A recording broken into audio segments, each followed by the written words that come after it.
Gas അടുപ്പിൻ്റെ ഫ്ലെയിമിൽ മുളക് ചുട്ടുകൊണ്ടിരിക്കുകയാണ്.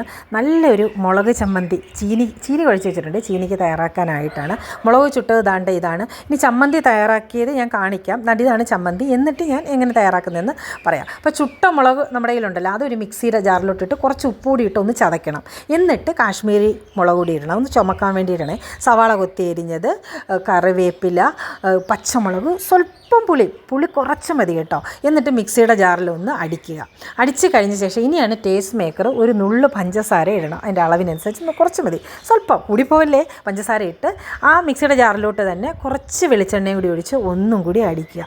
എന്നിട്ട് അത് മിക്സിയുടെ ജാറിൽ നിന്ന് നമ്മൾ ഉപ്പൊക്കെ നോക്കിയ ശേഷം നമ്മുടെ ഒരു പാത്രത്തിലോട്ട് മാറ്റിയിട്ട് കുറച്ച് വെളിച്ചെണ്ണയും കൂടി ഒഴിച്ച് കൊടുക്കണം.